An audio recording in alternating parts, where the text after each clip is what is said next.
हमारे साथ जुड़ गए हैं बाजार के दिग्गज संजीव भसीन। भसीन साहब, बहुत शुक्रिया आपका समय देने के लिए। Good morning.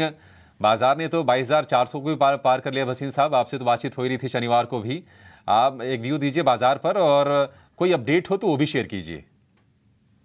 गुड मॉर्निंग अभिषेक, आपको, डिम्पी और सृष्टि को। तो सिर्फ हम नहीं है, डाउ भी न्यू हाई है, नेस्डैक भी, निकेई 40,000 टप गया।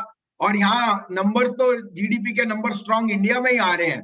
साथ में कैपेक्स और आई थिंक एफआईएस की जो लेफ्ट आउट फीलिंग है वो ह्यूमंगस है। तो लार्ज कैप्स में जैसे मैंने आपको कहा वहां रुझान है।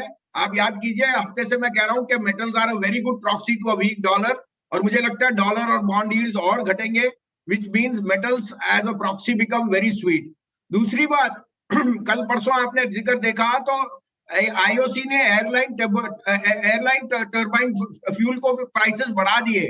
और ये भी एक आश्चर्य लोगों को था कि इलेक्शन से पहले ऑयल मार्केटिंग कंपनी पे दबाव। ऐसा कुछ नहीं है, it is business as usual. अगर प्राइस बढ़ती है तो वो प्राइस बढ़ा रहे हैं। और आपको शायद जिक्र ना हो तो रुपया स्ट्रांग हो रहा है, which is a very good blessing for the OMCs. तो ओएमसीज मेरे टॉप पिक है। कुछ आपको पुराने बता दूं, कॉनकॉर, ओएनजीसी अभी भी मेरे टॉप पिक्स हैं और दोनों आउट परफॉर्म कर रहे हैं। मैंने आपको अडानी एंटरप्राइज दिया था 3220 वाला, वो 3550 3600 हो गया। और मैंने आपको अभी भी कह रहा हूं, एचडीएफसी और आरबीएल बैंक जो मेरे पास्ट है ये आउट परफॉर्म करेंगे। आज आपके लिए 4 पिक्स हैं और मैं चारों में सोचता हूं कि अच्छा मौका है। जी। 4 इसलिए कह रहा हूं क्योंकि बुल मार्केट में आपको नए आइडिया, नई डायरेक्शन चाहिए। कुछ रेपिटेटिव है, कुछ आपको थीम्स है, लेकिन मुझे लगता है यहाँ अंडरलाइन फंडामेंटल स्ट्रांग है। हम ज्यादातर वहां फोकस कर रहे हैं अभिषेक, जहां वैल्यू भी है, लार्ज कैप भी है और आपकी एंट्री और एग्जिट भी है।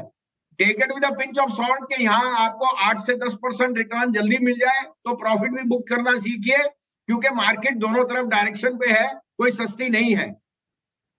बिल्कुल भसीन जी, बताइए कौन से स्टॉक्स रहेंगे फोकस में, कहाँ पे है आपकी कॉल्स?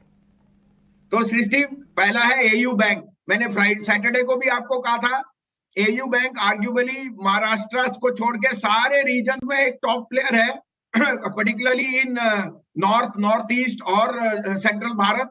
और जो उनका डिपॉजिट फ्रेंचाइज है वो सरप्राइजिंगली अपसाइड पे कैप कर रहा है, विच मींस उनकी जो कासा रेशियो है वो आने वाले क्वार्टर में बहुत स्ट्रांग है।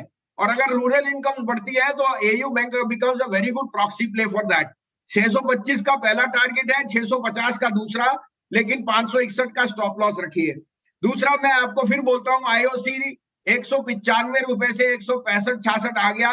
आर्ग्यूबली आईओसी के जो रिफाइनिंग मार्जिन, जो उसके बिजनेसेस हैं, आज जो आपकी मोदी जी पावर के लिए भी लॉन्च कर रहे हैं, ये सब IOC become the conduit for that.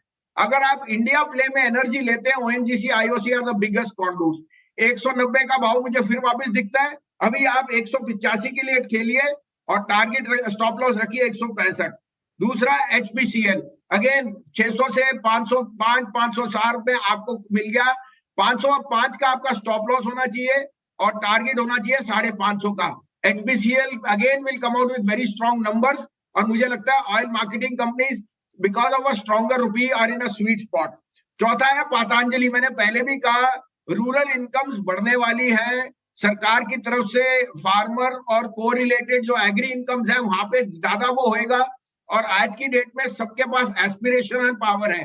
Patanjali is arguably the best aspirational play on rural incomes. जैसे लीवर पहले था और लीवर का मार्केट शेयर में वो गेन कर रहा है। मेरे को तो पतंजलि का एक साल में 2,500 रुपए का भाव दिखता है।